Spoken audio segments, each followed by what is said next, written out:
photos because here, I do this really quick. These photos, watch how quick I get these photos in, bro. The screen is black. Oh, there you go. Oh, oh no, no, no, no, no, no, no, no.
to tag in and experience the world of professional wrestling like never before. Welcome to the Hot Tag Podcast with Billy and Sal. Salvatore. We are live on the interwebs. The Jets won, Sal. Jets. They did win. They had me scared the whole night. Well, I should say all afternoon. Yeah. But they pulled it out. They pulled it out. Yo, we're getting comments already, bro. Really? Yeah. Shout out to my man John Blaine. Who is John Blaine? Okay, he does a podcast. I think it's called Around the Ropes. Okay. But yeah, shout out to my man, throwing us the comments bright and early. Oh, Listen, nice. We are really just starting to make some headway here, pal. Oh, good, because we need it. Yeah, we do. We need all the exposure. Yeah, expose me. Well, I don't know. I'm telling you, man, it's only a matter of time before we get canceled. So, we had a very, very interesting week of wrestling. There was some good news coming out of the CM Punk situation, right? We've been covering CM Punk for feels like an eternity, and everything was super duper negative. We finally got a taste of what it's like to have some positive CM Punk news. I mean, we've been talking about this guy since we started this endeavor, and it's always, like you said, always been negative, hasn't been positive yet. Exactly. And now this is, it seems, I mean, listen, obviously rumors are rumors. We don't know anything. You know, we're not behind the scenes. Yeah. But it seems that there are rumors that he is inevitably going to show up in the WWE. They're in negotiations now. That's what a little birdie told me. My inside sources that I don't have. Yeah. So let me ask you a question, and let me ask all of you guys. I want you guys to tell me what you guys think. Oh, by the way, I was right. It was Around the Ropes podcast with a good friend of ours, Ryan Peterson. Oh, I love Ryan Peterson. Yeah. Ryan's been calling our ring names for the last decade. Chris Rex. Has it been a decade? Chris Rex. Chris Rex is in the chats. My man, I love that guy. I listen. Shout out to Chris Rex. You want to talk about a workhorse in the wrestling scene. This guy does everything. But so he says WWE shouldn't even touch him. Talking about CM Punk. I could see why people would say that, and you know, I think Chris Rex is of the same as like a superstar Whiplash belief, like that he sucks. So I can see Chris saying that. But we need to get Whiplash in this chat room, man. But I mean, if he's gonna bring in views and if he's gonna bring in interesting content, why not? And it will be interesting. Yeah. Like I said, I would be completely into a CM Punk Roman Reigns, match at the Rumble for the belt. Obviously, I think Roman goes over, but it would be a fun thing, and then you could split them off into something else, maybe like with Rollins or whoever the fuck you got. I have an infographic for you. Could this be a possibility? I think it very well could be. Do we see CM Punk show up during Survivor Series? It's in Chicago. It's on November 25th. I don't know if we've ever confirmed if CM Punk had a no-compete clause. I don't know. He mentioned he had 2 months on his time on his hands. Listen, I think this is becoming more and more of a real possibility, and truly think that he might listen. I think there's money to be made with CM Punk. I understand where Chris Rex is coming from, where WWE shouldn't touch him. Yeah. But if there's money to be made, there's money to be made. Wasn't he still like the number 2 like ranked merchandise seller in AEW after they fired him? I feel like he was number 1. Yeah, he was. Yeah, I think he was number 1, and then a couple weeks after he got fired, he moved to number 2. But because they stopped selling stuff. I don't know. Maybe they were putting like buy one get one free, like they were doing their tickets. Ooh. Ooh. But no, All but right. I think in all seriousness, I think Punk is good for business as long as he doesn't try to pull. I mean, but I don't see him pulling the same stuff he would pull Yeah. in AEW because one, he's not gonna be like the most tenured guy, like the most like looked up to guy at Mm-hmm. he's not gonna be. He's not coming off that 7.5 year absence. Yeah, yeah, yeah. He's not gonna. They're not. The company's not run like a mom and pop shop. You know what I mean? Yeah, yeah, So yeah. I think he'll be better off in the. As much as he hates that corporate setting, I think somebody like him is better off in a setting like that.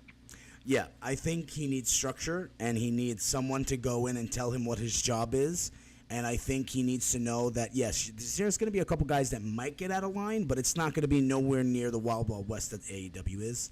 I want to touch really quickly on what I just put. I'm going to put this back up. So Chris Rex said, I don't think he sucks, but he's delusional and egotistical. He's like his idol Bret Hart and believes his own hype too much. Now, Sal, count to five, close your eyes, count to five, don't blow a gasket, but I'm going to let you handle this because this is going to be great. Let's not go slandering the Hitman. Sal loves Bret Hart, and he really likes CM Punk. So, I mean, listen, if you had to choose two, I'm taking Bret Hart over CM Punk no matter what.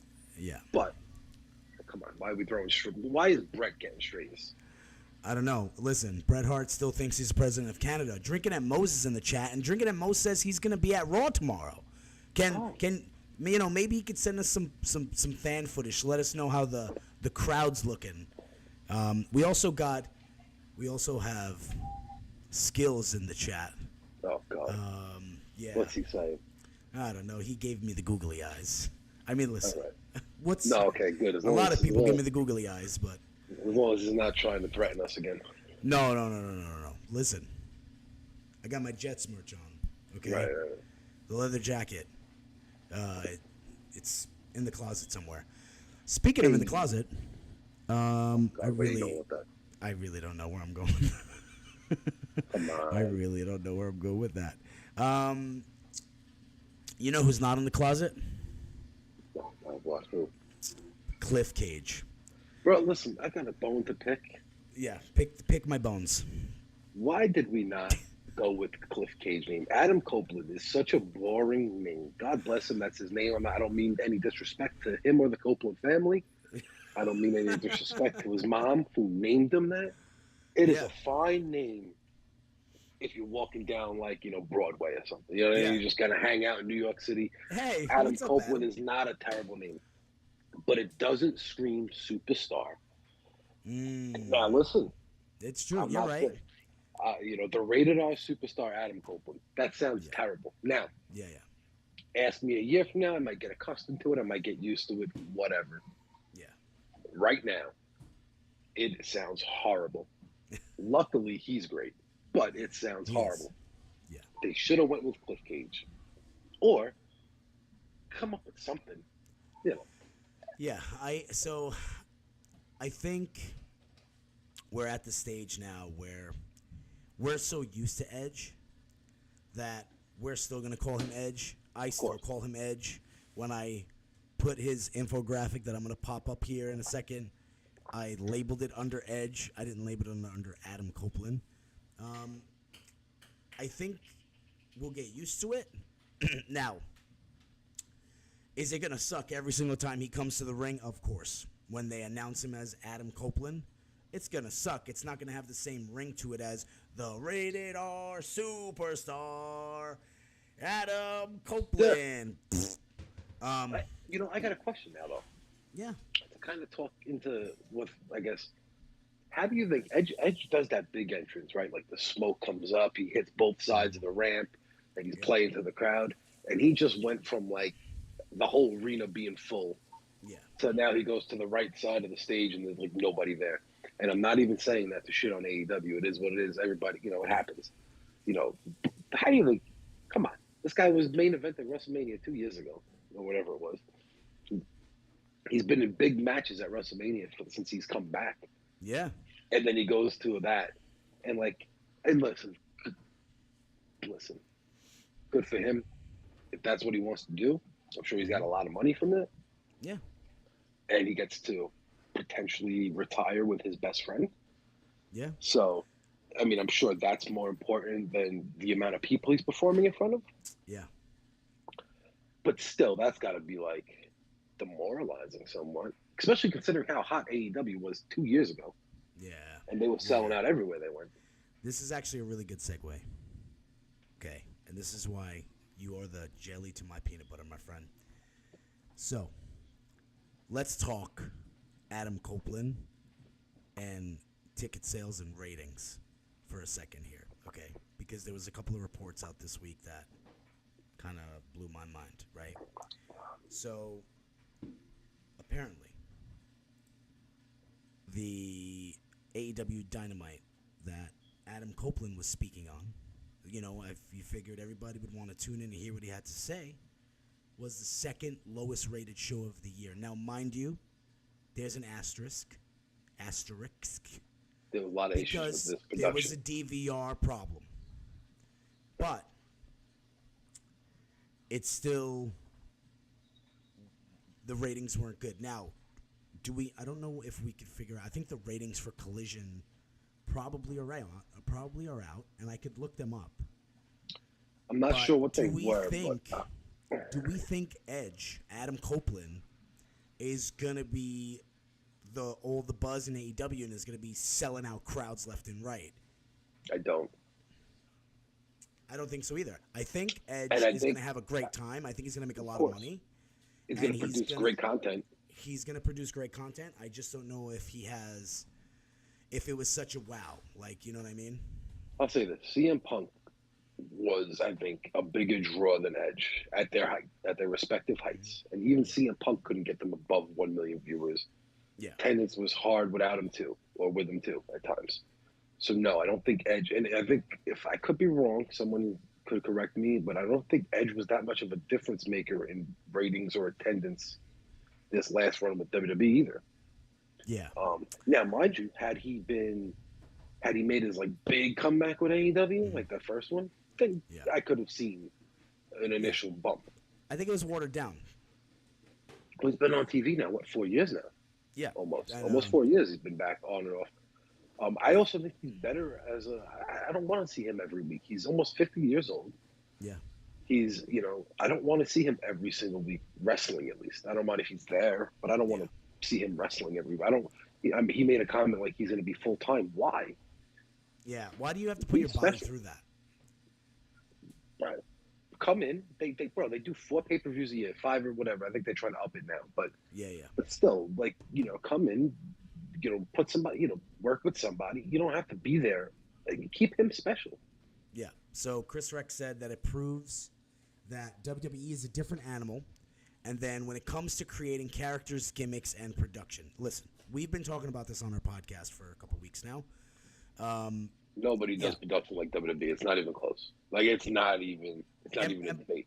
Booker T said this, right? So Booker T mentioned this. He said that, Tony Khan has money, but Tony Khan doesn't have WWE money. I think he's mistaken. I'm pretty sure Tony Khan probably has more money. You think Tony Khan has more money than Vince McMahon? I do. Okay. But I don't think he knows what he's doing as far as production goes. So let me ask you a question. You think realistically Tony Khan could be worth $9 billion? They own a lot of stuff. Yeah, I know they own a lot of stuff. I just don't know if they're in the billions yet. Let's see what Tony Khan's net worth is. They're definitely in the billions. They're most definitely in the billions. Profitable-wise, maybe not. Tony Khan. But as far as net worth, I'm sure he's in the billions. Tony Khan's net worth was $1.5 billion, I think, is what I just saw. $1.5 billion net worth. Now let's see Vince McMahon's net worth. What about his daddy's net worth? I don't even know what his dad's name is. Shad Khan. Shad? Yeah. Khan? Yeah. What a fucking name is that? Oh, okay. So his net worth is $12.2 billion. There you go. Now, Vinnie Mac's? Okay. Vinnie Mac's net worth was $2.8 billion. So, yes. Okay, so they have money. But are they pouring that much money into WWE? I mean, into AEW? No, I don't think so. Yeah, I don't think so either. So, I think Booker T is onto something. I think Chris Rex is onto something.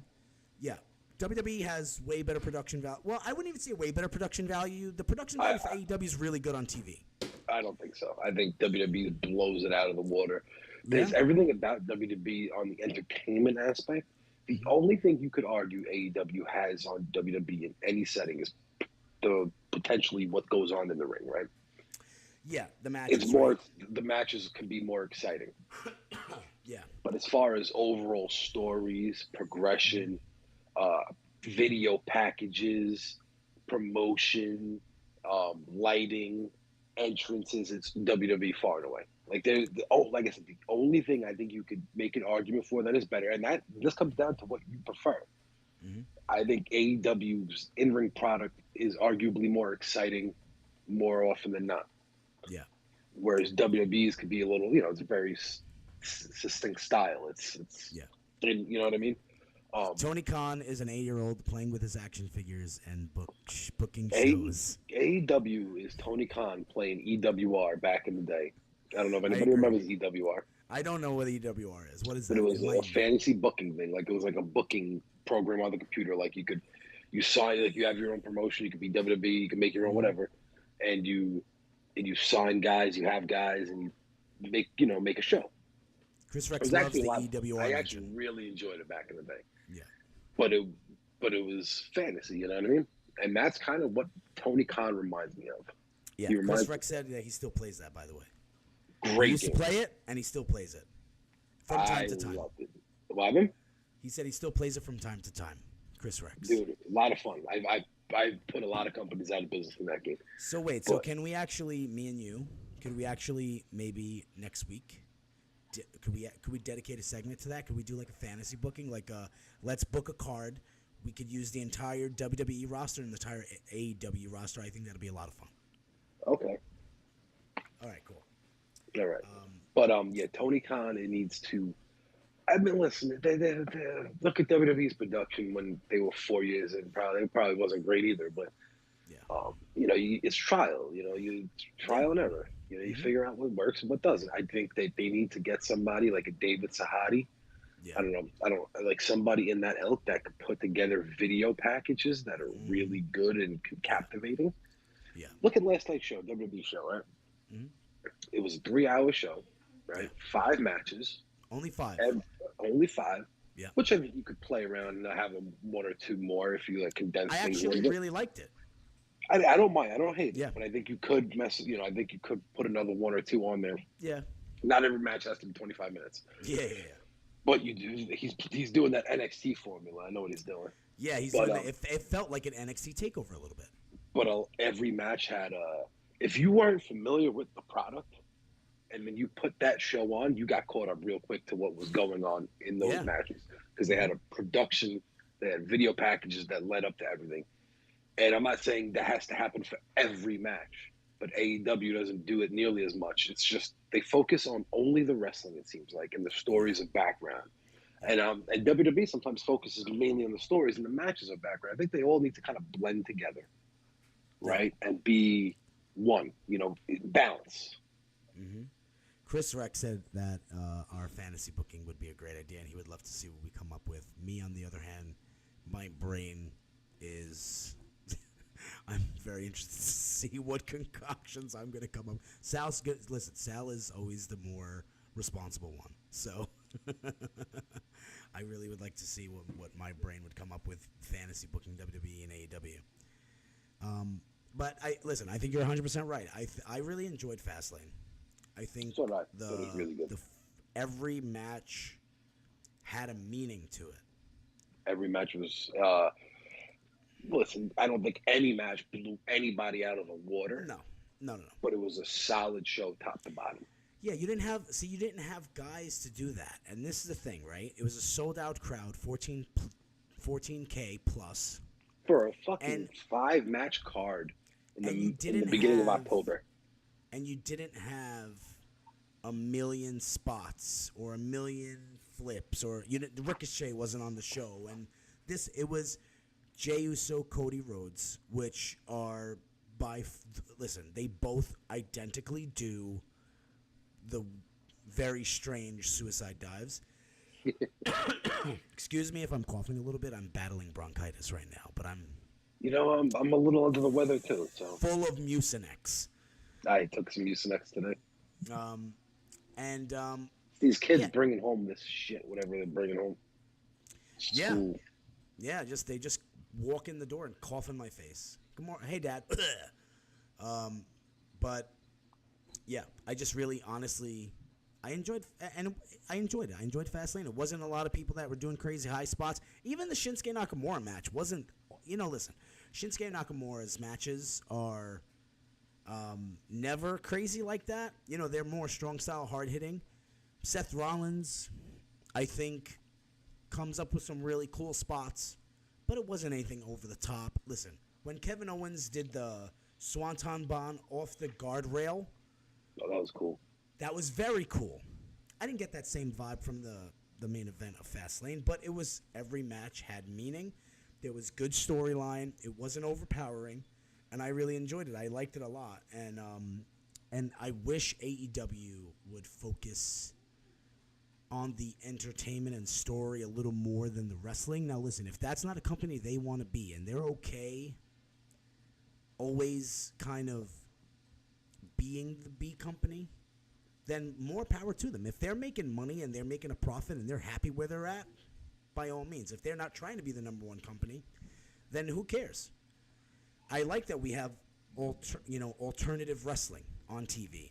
I think they are trying to be the number one company, or they would like to be, though. Exactly. So elaborate on that, because that's the problem that I think all the fans see is that they're trying to be that number one company, but what would make them, be there? What would make them get there, in your opinion? I think so. They appeal to like internet wrestling fans, right?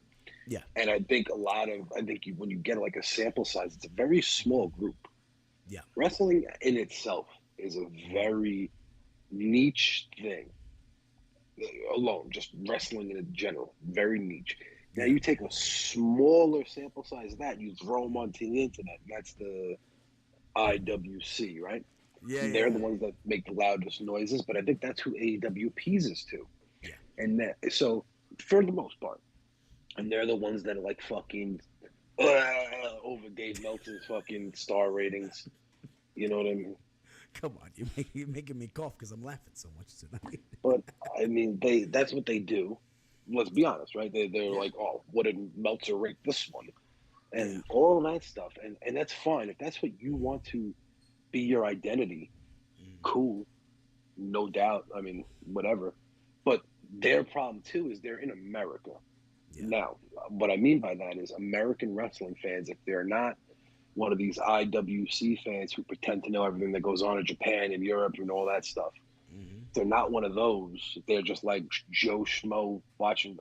They're not into Pentagon Jr. going nuts like I might be, because I like Pentagon. Yeah. Or Penta, whatever his name is. I like Penta too a lot. I told you this before. He's one of my favorite guys in AEW. Right, me too. But like the regular person, they might be like, "Oh, he's cool," but if there's no story there to bring them in, why are they gonna watch? Yeah. There's a reason Tyrese Halliburton, the point guard of the Indiana Pacers, is at the WWE fucking bullshit ass press conference asking a silly question to Bailey. And what celebrity is at AEW? Sean Ross Sapp from Fightful Select. I don't know. I like Sean Ross Sapp, but I do too.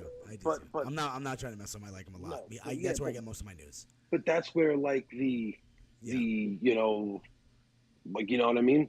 Yeah, yeah. Now, mind you, I think they're doing good for. I think they're good for wrestling. Obviously, Edge is able to go somewhere, but they've made an alternative. And like you said, if they're okay with being like an indie company with a good high budget, who the hell am I to say anything? Do what you got to do. But I don't think you're ever going to appeal to the masses by the lack of storytelling that is told, not necessarily in the ring, because I think in the ring sometimes they do a decent job of that. Yeah. But like, on the outside, like the build-up, like, all right, like Adam Cole and MJF had a great story. Unfortunately, Adam Cole's hurt right now. Yeah. So they have to put that on hold. And then even like something as small as like the 3 weeks that Joe and MJF had something, I think that was good. And every once in Yeah. a while they stumble into something like that. Yeah. But Yeah. long term storytelling, like, how long is, I mean, when Don Callis and Kenny, when he first turned on Kenny Omega, I was interested. I was like, Yeah. damn, this is gonna be good. Me too. And now I could care less. Yeah. Yeah. But then You know what I mean? storylines in WWE that are going on for 3 years with the bloodline. That's the other end of the spectrum. It's hard, but I'm actually still interested in that bloodline storyline where now I'm coming up with theories, and I'll give you a theory once we get into the match. But to an extent, I mean, I'm still interested in it, but it's just I'm excited for Roman to come back on Friday. I me think too. there are 'Cause he's the one people. that drives it. When he's not Yeah, around, you can feel it. He drives it. yeah, yeah. Chris Rex says that they need structure and appealing to the casual fan. They do. Listen. We all love the internet wrestling community, the IWC, but you also have to understand that there are kids that are 5, 6 years old that love wrestling. And if you're a dad who has 4 kids who loves wrestling, that's 5 tickets right off the bat versus the one guy that's typing on his computer in his mom's basement. So, yeah, you're 100% right. They need to appeal to the casual fan as well if they're going to take it to the next level. Now, listen, Wembley was a monster. But, Sal, I'm pretty sure we agreed that that was like a movement more than an Right. actual, That let's was go to the happening. show. Right. They're not going to be able to do that every year. No. That was able to happen because that was their first time over there, and they Mm-hmm. promoted it as like a really big thing. Yeah. To their credit, and that worked. Mm-hmm. That's not going to happen every time. When they first debuted out here, it was like, "Yo, let's go! We can't wait, bro." They were selling out like crazy at first, Yeah. and then you get used to it. And Now listen, they're struggling with ticket sales right now. human nature is to start taking things for granted when you Yeah. have it. You know what I mean? And because they're based over here in the States, Mm-hmm. unless they're going to run like a Chicago or a New York, you know what I mean? Even New York, they didn't do well in, I guess, with Arthur Ashe, right? Like, was Yeah. well under what they were doing the previous 2 years. Yeah. But unless they're in like these big markets, it doesn't, like, if they go to like Wisconsin, you know what I mean? They're not, 4 years ago, they might have sold that out. Yeah. 100%. Now they do 1,000, maybe two. Yeah. It's So I follow. I think it's called WrestleTix. WrestleTix? Yeah, okay. Yeah. I follow WrestleTix, and I'm not sure. I want to know if they're like accurate. I mean, I know of the post wrestling news, but Yeah. they're a pretty legit thing, and they're pretty Mm-hmm. good, and they report the same from the same thing. So Yeah. So. I'm gonna say it's pretty accurate, just because they're, that's what they report on, and they're pretty up to standard. And see, then you get things like this. So, like AEW Dynamite Title Tuesday, October 10th. They're doing pretty well in the ticket sales. They have a current setup of 3,200 people.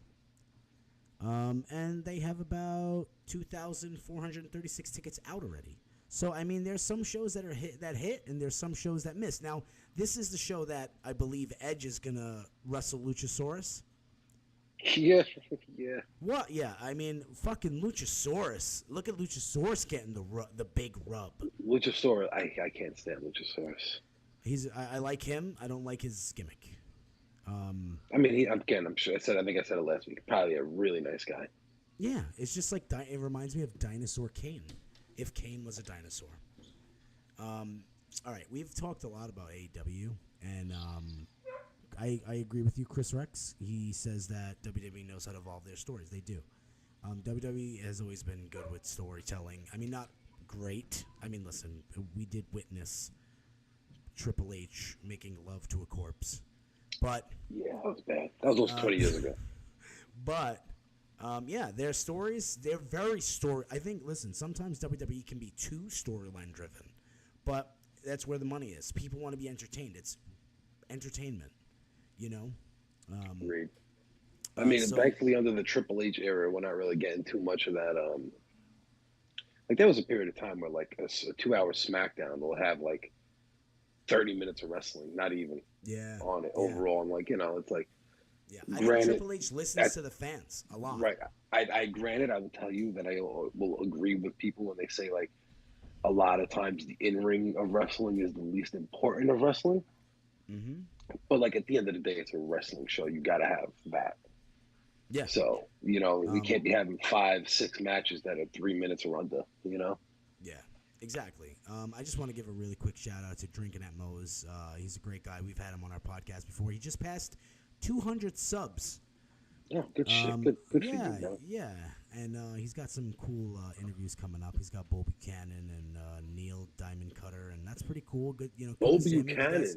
If you guys haven't checked out B Drinking at squared. Moe's, make sure you guys check out Drinking at Moe's, and make sure you guys check out the Four Corners Network. That's our buddy Chris Rex.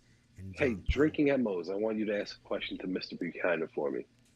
Paul. Very Okay. curious why his run is seen as like a bodyguard lasted only about a month.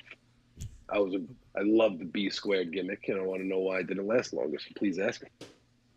There you go, Drinking at Moe's. You have a question in the bank already. So let's get into Fastlane because we, spent the first 36 minutes talking about AEW and CM Punk again. But, all right, so we got first match of the night. I really enjoyed this match. So did I. I'm going to leave this infographic up on here and let you kind of chat about it. But, yeah, I enjoyed this match. What did you think about it? I thought the match was really fun. It was just a really good time. 4 guys in there that know what they're doing. I don't know how I feel about the outcome. I thought everything was really good. The finish was fine too. The outcome.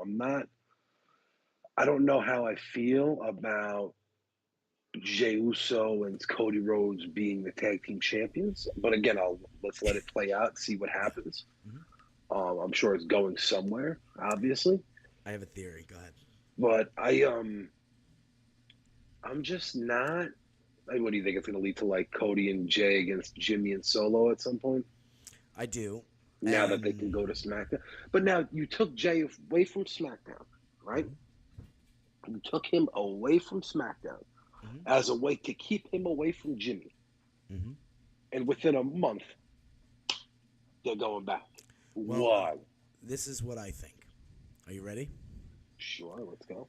I think this is all a master plan by the wise man to have Jey Uso get close to Cody Rhodes and for Jey Uso to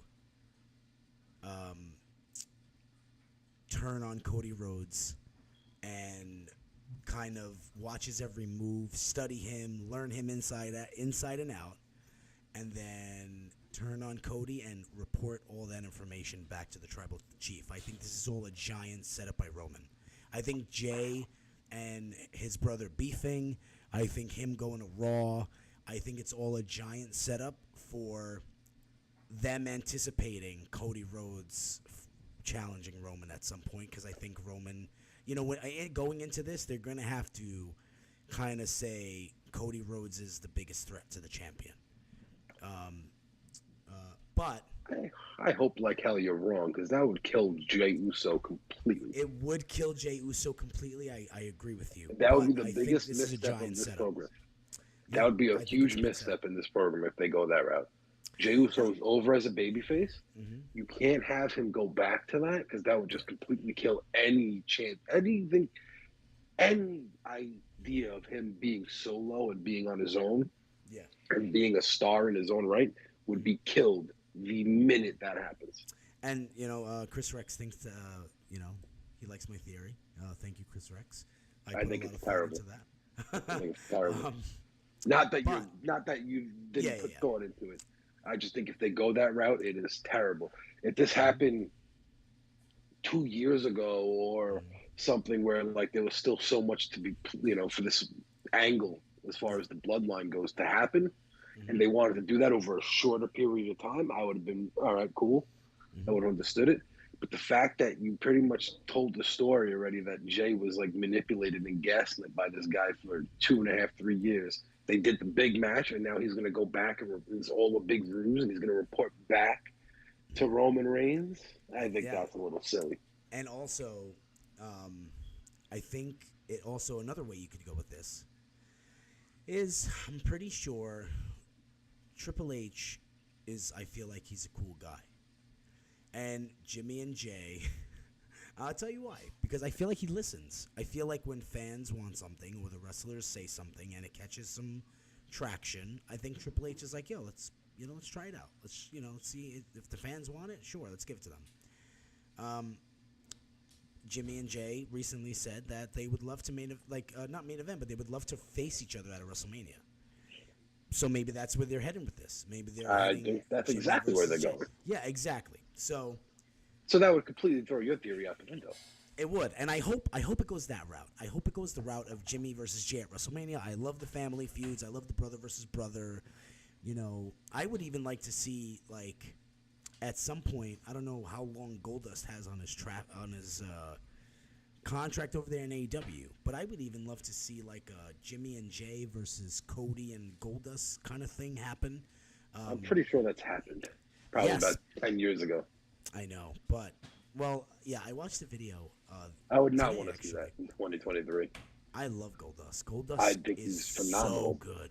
But you've Yeah. already broken up the Usos. I have no desire to see them together for a while. Wait, so that's the thing. So do we get a Usos reunion sooner than later or not? Definitely Do not you think sooner. this I is- hope not. I think, Okay. a couple of years from now, let them establish themselves as. I think what they should do, and hopefully this is how it goes. Hopefully they both get over enough on their own where they can just be singles guys for the rest of their careers Yeah. and then come back together when necessary. See, I don't They've know if done Jimmy has it literally- in him. But I don't know either. But they've literally done everything they could do as a team. There's nothing for them to accomplish. They've done everything. Yeah. So now they're over enough. Let them go be on their own. Mhm. But hopefully Jimmy's not the Genetti of the group. Hopefully he gets something under him too. Yeah, yeah. And I like what they're doing with him. Where he's just like delusional. He's like thinks he's the tribal chief. I think it's great. But Oh yeah, yeah. But I he's think- listen. He's funny. right, He's So funny. let I them- like it. He's comedy gold. Right. Let them, come up, go be separate for a while. All right, have the WrestleMania match because that's what they want. After that, let them just stay away from each other for however long, and then again, when the time calls for it, in a year and a half, 2 years, if you want to bring them back together once in a while, sure. Yeah. But I'm hoping this could be the start of just singles careers for both of them because I think they both could do it. I think Jay is on his way. Jimmy looks like he has a little bit longer of a road, a little bit more of a rocky road than Jay might, but Yeah. I think he could get there. And just let's see what happens. I don't think they should team anymore permanently, like a full-time thing, because they've done everything. Well, there's nothing left for them. You ready for a hot take? Yeah, sure. I think both Jimmy and Jay Uso have subpar mic skills. I think Jay is really good. I don't agree. I think Jay has good mannerisms. He has good facial expressions. I think his delivery is way off. And I think Jay, when he's doing the pissed off Jay Uso, I love it. I think it comes across very natural. Yeah, when he's doing like the thing and I can't Right, do it. but I and also think just look when a he's like fucking trying to ogre. have a good time, it comes off as natural. He comes off very authentic. I like Jay. Jimmy, when I you think say- his mic skills are. Remember when they used to do the Uso penitentiary thing? That was great. I used to love it. I used to feel the passion in my You took us. tits.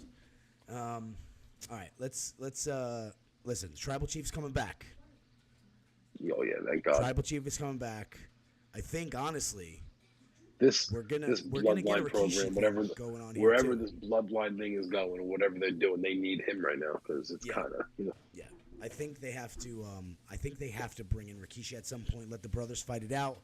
Let Roman kind of. What be is your the- obsession with bringing in Rikishi? Listen, I absolutely love Rikishi. Okay, Sure. I'll tell you why. Because I think it's a good way for the bloodline thing to kind of die down. I think you have the brothers fight it out. I think you have Rikishi trying to stop them from fighting each other. I think you have Roman telling them that they need to fight each other. That's the only way to solve this. And then Roman kind of does something to Rikishi, and now he disrespected an elder, and then you get the other elders involved, and I think it's a way to just calm everything down. Maybe that's when you bring The Rock in for like a Royal Rumble or like one of those big pay-per-views as a one-off. Kind of let him, after Roman loses the title, let The Rock, reclaim the tribe, or let Roman actually beat The Rock. I would make Roman beat The Rock. And then maybe you kind of die everything down. Like, I feel like the bloodline, this fighting thing, has to, like, implode and then slow down. Arctic Arrow, what's up, my man?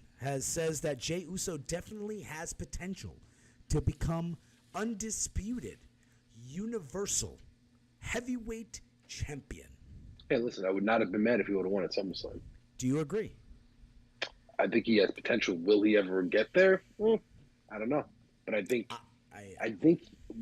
listen, I think if he would have beaten Roman Reigns, I would not have been like, oh my God, why'd they do that? Yeah. Yeah. Well, didn't he hand him his first pinfall loss? He did? So it could happen again. Oh, I don't think it's happening. No. I don't think he's beating Roman Reigns. I think if he ever, I think he could win it. He's not going to win it from Roman Reigns, though. And I want hopefully the people that are watching at home to chime in. Who takes the title off of Roman Reigns' hands at Mania? Is it Cody Rhodes? Jey Uso? Is it a returning CM Punk? Is it LA Knight? There's so many different ways that this can go. Is it Gunther? But it's Gunther. No way.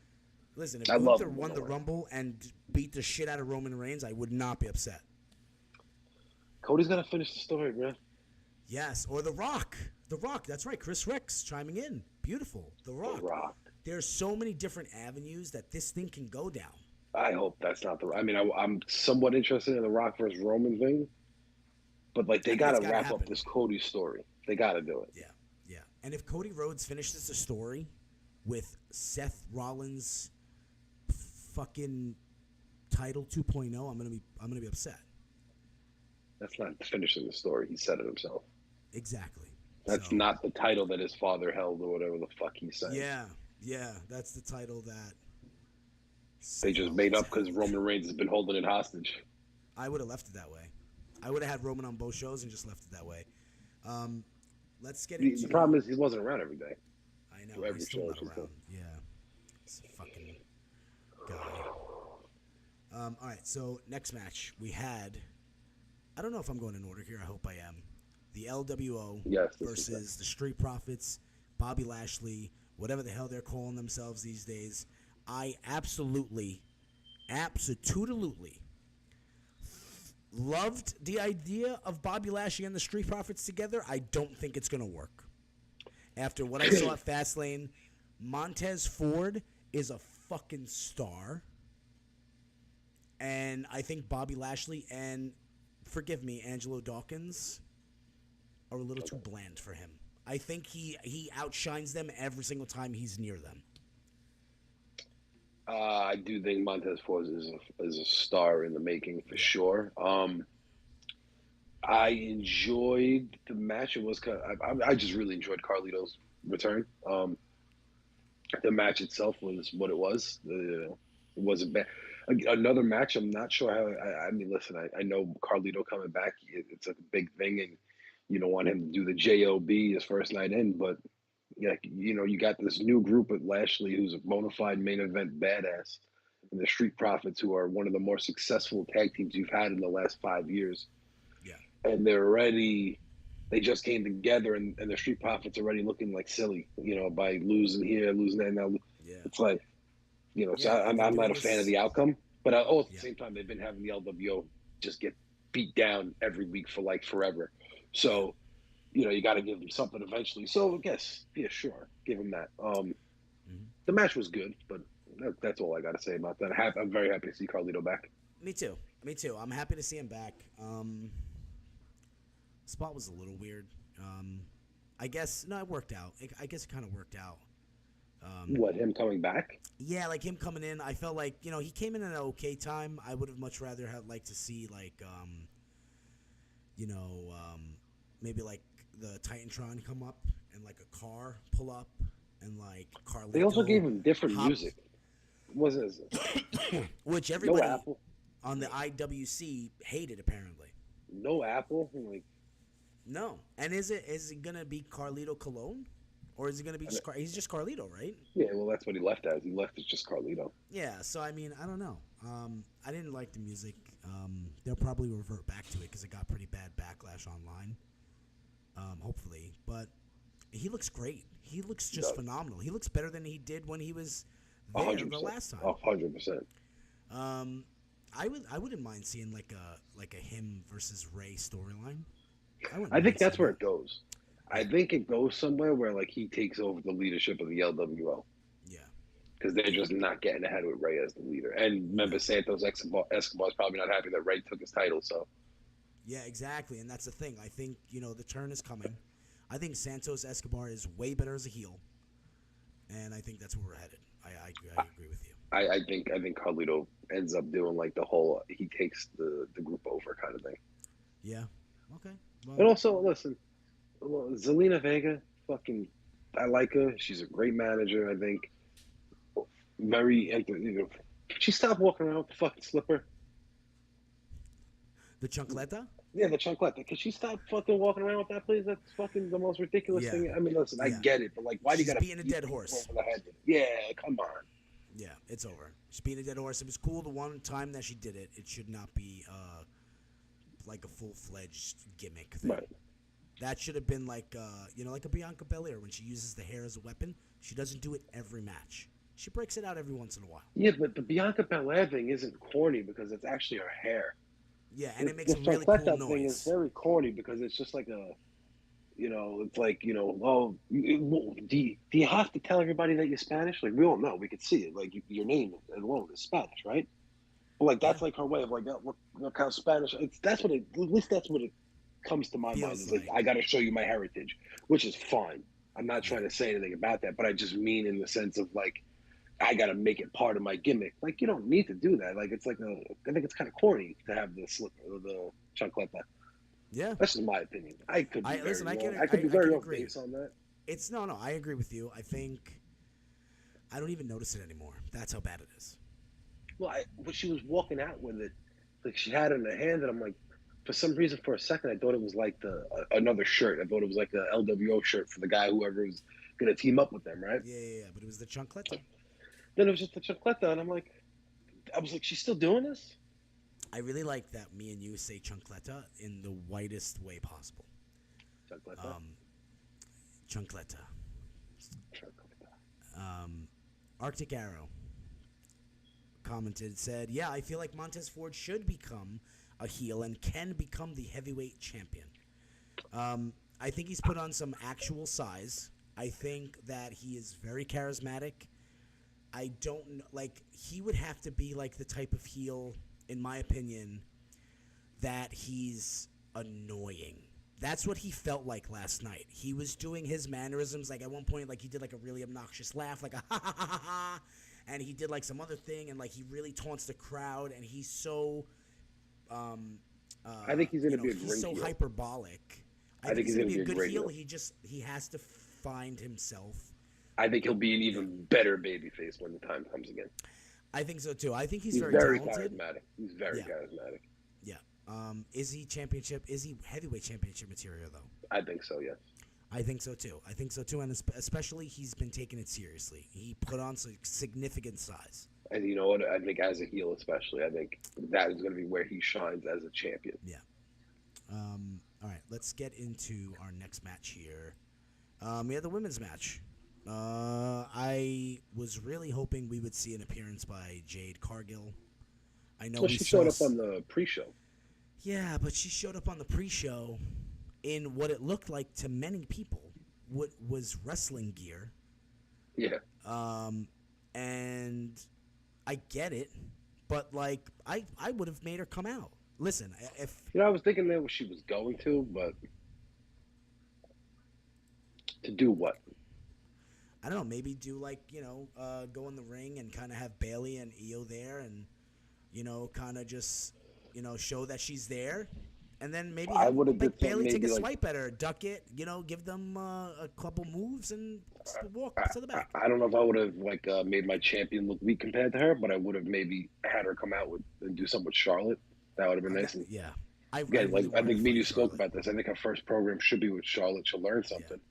You know Yeah. what I mean? Like throw her right in there with somebody like that, where she's just going to learn. And obviously, Mhm. Charlotte has to put her over because she's going to be the, Yeah. you know. But Yeah. I mean, as far as the match goes, it was good. I like the finish, like the moonsault. Mm-hmm. Um, Yeah, the moonsault with on the whatever it's called. I don't know what she calls it. The figure. she called it the figure eight. Yeah. Figure eight. Yeah. That was really good. I think I like the teasing of the dissension because Sky tells Bailey, "Hey, don't come out. Stay in the back." Bailey comes out anyway. Mm-hmm. Obviously, some dissension is brewing, and Yeah. she almost costs her the match, kind of thing. So Yeah. I think, but then she ends up, she ends up helping her win. So it's like, but I think, they've been teasing this for a while now, Yeah. and I think it's about time to really start kicking it into high gear. Mm-hmm. So there's that. I agree. And Arctic Arrow said the flip that Charlotte Flair did was definitely the highlight of this match, in his opinion. I'm assuming he's talking about the moonsault from the top Off the top to the floor. to the floor. She does that so beautifully. Yeah, but she always lands on her feet, which is fine. Yeah. But it's like, She lands on her feet and does the back roll. Listen, I think I get it. It's not really impactful, right. but it's just gorgeous to Very watch. pretty. Very pretty. Chris Rex said that the Very women's pretty match move, was yeah. very botchy. It happens. It's usually, I mean, the women's matches are usually a little more botchy than the men's matches. I don't know why, but I don't think it was significant though. It wasn't like anything super crazy. I'm also going to be honest with you. I'm not trying to discredit these women at all, and it wasn't like I viewed it as a bathroom break, but I was also like, kind of on my phone for a lot of this match. But I'll tell you what, I like Io, I like Asuka, and I like Charlotte, so I did pay attention to most of it. Oh yeah, baby. All right, so next match, ready for this one? Yeah. Yeah, yeah, yeah. We had Team LA Cena. We need a cool name for them. John Knight versus the Bloodline. Match wasn't great, but it didn't need to be. Yeah. Thoughts, Sal? I thought it was designed to be. I don't think it was supposed to be like this catch as catch classic, whatever the fuck JR would call it. Catch as catch can. I don't think it was supposed to be that. I think it was supposed to be exactly what it was, a way to highlight LA Knight, give him the big W, and kind of start heating him up and give him a big name to team with, obviously. Yeah. And it throws him into the Roman Reigns business, which is going to bring him to the Roman Reigns match. Mm-hmm. Eventually, whenever they do that. I think that's all it was designed. He got to win on the bloodline, so now he's going to have to deal with Roman Reigns probably, or Roman Reigns is now going to have to deal with him on SmackDown. Yeah. And it was fine. It was a way, like I said, give LA Knight the rub. He's teaming with Cena, who's they're promoting as the greatest of all time. And he's the one getting the win. Yeah. I mean, listen, LA Knight, you can't ask for much more than that. Broke like a 5-year pay-per-view losing streak or something, right? Who? I got to read this. I got to figure this out. I think I don't remember how long it was, but John Cena had like a monster pay-per-view losing streak. Well, he hasn't been active. He hasn't been active since like full time since like 2019. Yeah. 2018. So it says that John Cena had a 5-year losing streak on pay-per-views. And he broke it. Well, let's do they have a listing of his matches? There probably weren't many because he's been. There's probably one a year, maybe two. Maybe two, yeah, and then That Undertaker squash was something. Oh yeah, WrestleMania that year. It was something. And Taker was. Which WrestleMania? If you think about it like this. That might have been his last WrestleMania where he was like around. Yeah, yeah. And that was what, 2018? No, I actually think he was kind of out, right? I think he was kind of out, and I think that was his thing. Like, that gimmick was like he was coming back for a WrestleMania match, and he was calling out The Undertaker. Well, that's what I mean, like 2018 or 20, I guess 2017 was that was 7 years ago almost. Yeah. It was the last time he was like around. Yeah. Jesus Christ. Arctic Arrow, he said, yeah, I definitely feel that LA Knight is just gaining popularity every match that he's in. And to you, my friend, I say... Yeah! Listen, LA Knight is very popular. Say what you want about him. Say he's a Stone Cold Steve Austin, Rock, had a baby and gave birth to LA Knight. Say whatever the hell you want to say about him. At the end of the day, the guy is entertaining. He has a good look. He's tan as fuck. And his matches aren't great, but he does bust out some pretty athletic shit. Like when he hops to the top rope to do the superplex, it looks great every single time he does it. Yeah, it was really cool. And, listen, he has the crowd in his hands. That's what wrestling is all about. He knows how to have the crowd in the palm of his hands. And if I'm not mistaken, the match got a "This is awesome" chant. Which it was, but that, who cares? Because the match it got over what it needed to get over, which is it was, and I'm pretty sure it got a "This is awesome" chant, and it didn't have that many high spots. I can't think of one. No, I think it had a lot of false finishes, but it was exactly what it needed to be. Now most bloodline matches do. I have another theory. Oh God, fun. Ready for this? If it's that LA Knight is just gaining intel on John Cena to serve to Roman Reigns. No. What is it? I'm going out on a limb here. Big limb. I'm like 1 foot's in the grave, my friend. John Cena, before WrestleMania, turns heel and goes against LA Knight as a heel. Because I don't know if you've noticed, but John Cena has just been like really fucking marking out to LA Knight. Oh my God, yeah. Bad marking out to him. I think John Cena looks like... I would love to see that. He's Cena like, versus LA Knight at WrestleMania? I would buy a ticket for that. Yeah. John Cena, a.k.a. Ernest, goes to WrestleMania. Like, that should be like the new movie he does, because he's looking just like Ernest. But anyway, I would not be opposed to that. I think that'd be a good idea, actually. Especially if you're not going to... Obviously, I don't see LA Knight getting the title match at WrestleMania, so, like, what's the biggest thing he could do? Okay, why not a heel Cena, if that's possible? Yeah. Speaking of... I was trying to really look for a fucking segue. Speaking of people that are in the closet. See, it all comes full circle, Sal. It all comes full circle. I agree. LA Knight is definitely gaining popularity in every match that he's in. He's doing a great job. He's probably going to get served up to Roman Reigns. He's going to lose. Some people are going to say, oh, you killed the guy's heat. But then, he loses to Roman Reigns at the whatever show. What do you think? You think Roman's going against LA Knight next or Cena next? Survivor Series. Let's think Survivor Series, November 25th. Oh, they got the right Crown Jewel show first. Oh, they have the Crown Jewel show. Yeah, but I feel like the Crown Jewel shows never really advance storyline much. I mean, I feel like they have been lately. Yeah? I feel like that's just like the Saudi guys be like, listen, I have fucking so much money. Over the last couple years, I feel like they've been really... It's part of like the regular pay-per-view schedule now. It's not just like, oh, we got to go do this show because they paid us billions of dollars, whatever it is. Like, and like this is what they like. No, I think it's become like part of like the actual, like there's stories that go into it. I'm sure sometimes they're gonna cater to whatever, but like the last couple ones that they've done has actually had shows. Yeah, it has actually had like stories going into it. Triple H, Shawn Michaels versus Kane and the Undertaker. Undertaker. Bro, that was like Goldberg. 5 years ago. No, I'm just saying. I'm just saying. That was horrible. I'm just saying it's fucking great. That was horrible. Goldberg versus the Undertaker. Doink the Clown and Dink and Dank versus And Jerry, Stink. the King Lawrence. With Wheezy, Queasy, and Sleazy. I remember that match. Oh, I have bronchitis, so I'm wheezy right now. I remember that match. I remember the finish of that match too.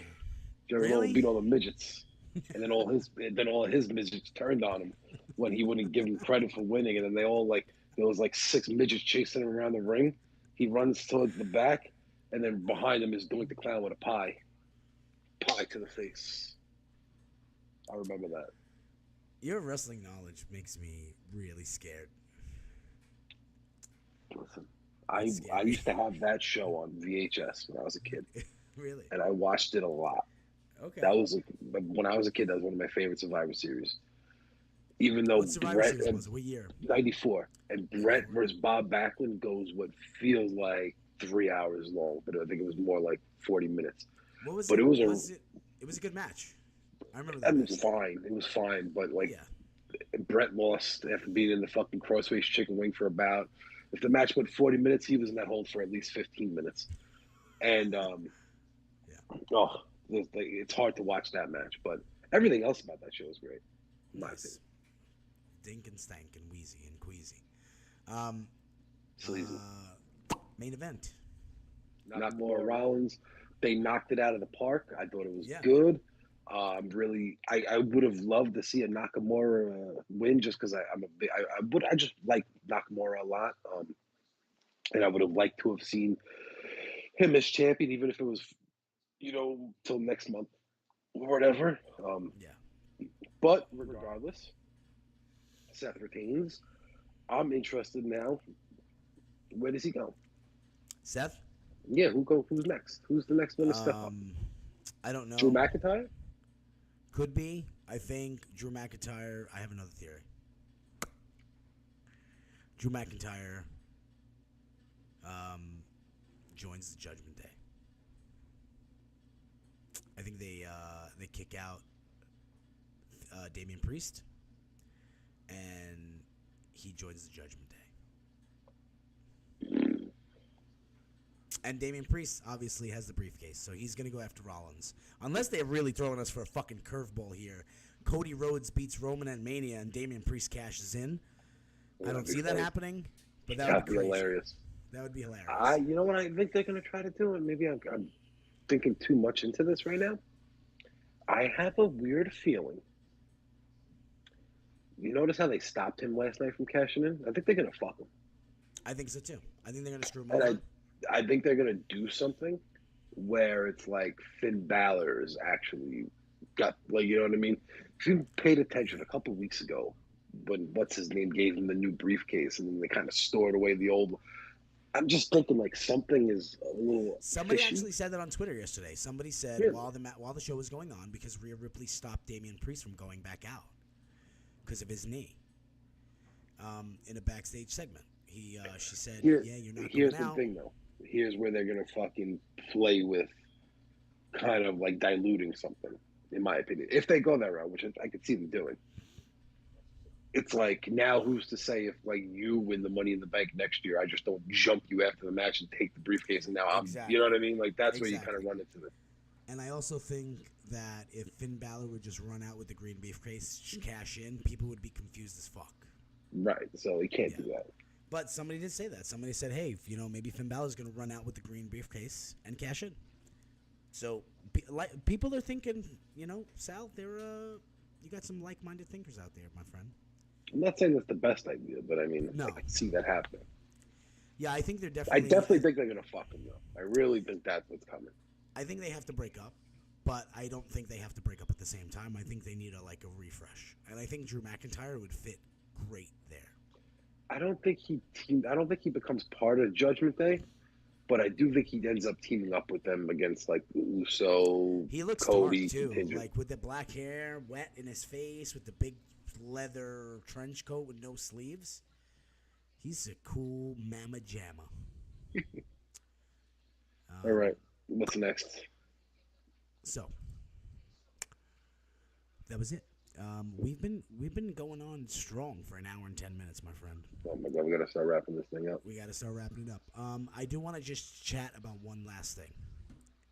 I'm excited for the week of wrestling that's coming up. Just give me really quickly your thoughts. And if there's anybody still watching this, I want you to chime in the comments. Give me your thoughts about NXT absolutely fucking stacking the card against AEW. It's title I Tuesday. think people on the interwebs need to calm the hell down.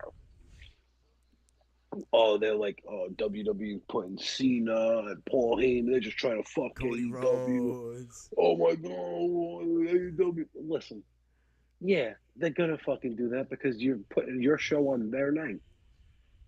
Okay, counter program. Well, that's what AEW's doing. Maybe not by choice, I'm sure, because the playoffs and baseball's on, so they got them nights. Sure, 100%, I get it. But at the end of the day, it's a Tuesday night. That's NXT's night, and so they have to, bro. NXT is still very much a developmental place. So in order for them to get ratings, the ratings are not bad for NXT compared to No. AEW Dynamite. but in order for them to make sure that they stay within their range, they have to stack the show. Yeah. They don't have Edge and Kenny Omega just regularly walking around that place. Yeah. So you have to put like a Cena, a Paul Heyman, Cody Rhodes. Cody Rhodes. You got to put all these guys on there. Yeah. I think Bret Hart is wrestling Shawn Michaels in a 1-hour Iron Man match on Oh, NXT. you should fucking watch that.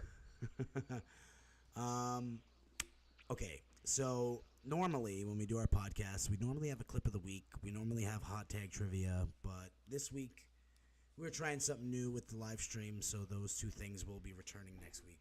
What the fuck? Yeah, I mean, listen, if you want to do a hot tag trivia, I could do a hot tag trivia. I just feel like, we've been going long today. No, I mean, you can't just end it like that. Okay, well, I was ready for this. Let's do a hot tag trivia then. Are you ready? I'm ready. Do you have something ready? Cue the music, my friend.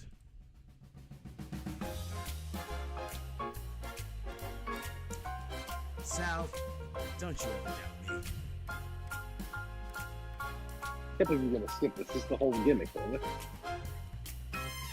Yeah. So, welcome to the Hot Tag Trivia. I'm your host, Billy, with my illustrious... Should I say illustrious? Should I call you illustrious? Is it cool? Like, are you okay with it? I don't even know what it really means. So, Okay. With my illustrious guest, Salvatore. Okay. you got to lower that music before you ask me this question, because I got to think. All right, Salvatore. Are you ready? I'm ready. I don't think you're getting this. I might not. I don't think you're getting this at all. Let me get this over here. Where's my countdown? My countdown timer. So now this is the first time we're doing hot tag trivia on a live stream. By the way, this is exciting. The people are gonna get to see this play out live. What am I 8-0 right now? Yeah, you listen. Your wrestling knowledge is just insane. And if you're still with us, and you've hung around for the entire hour, and I want you guys to chime in and try to help me out with some questions eventually, because my questions just suck apparently, because Sal's just knocking them out of the park every week. Either my question sucks or Sal is just a genius. Definitely not a genius. Your questions suck.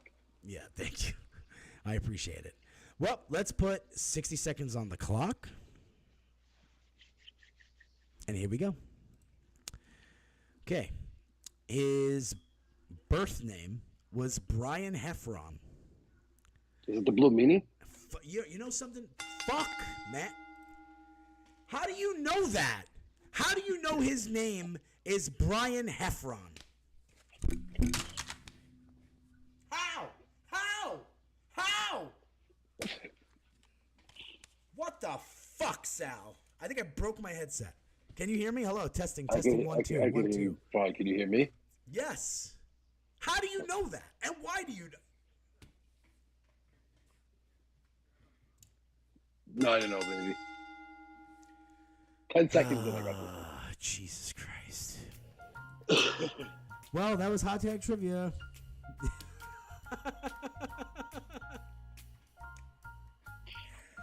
We didn't do a clip of the week where we're giving commentary. That chick launching herself into the other one. Jesus Christ. I didn't have it queued up this week. There was a lot going on. I have bronchitis. I had a birthday party today. You was trying to think of something funny that you like a funny lie. Like you actually were you had a meeting with Putin. No, this week. Putin? You're working on like a trade deal, right? Like I'm gonna trade you for a piece in the piece in the west, or the east over there. Piece in the east. Oh, that was hot tech trivia. Yeah, the clip of the week's gonna have to return next week because I don't have it queued up. But Salvatore, I think this was a huge success. We got comments. We got people that were watching. We got new subscribers. We are just, as they would say in the business, we moving on up in the world. We getting pushed, brother. They're pushing us, brother. Speaking of which, really quickly before I let you go, Chris Rex sent me a video. I couldn't get it queued up in time, but he's got like a a Rex Fest thing going on around WrestleMania weekend, April 4th, I believe it is. It's gonna be like a huge wrestling event. They have like 5 different companies coming in and doing a whole bunch of different wrestling shows. They have a bunch of podcasts going to be there. They're going to be doing live podcasts. This is going to be absolutely insane. So make sure you guys check out Four Corners Network on Facebook. Hell yeah. Shout out to Chris Rex, always grinding doing that shit. Yeah, I love Chris Rex, and I will post the video on our Facebook page. But listen, we love you guys. Thank you guys for tuning in for the hour and 15 minutes that we were on here. We're going to start hopefully doing these live because I had a great time and we had actually a lot of engagement. I'm watching Sunday Night Football while talking to you. This is great. Good game tonight. Which way is it? Make sure you guys scan that QR code. It literally takes you to all of our social media with a little, you know, a little pick of the camera.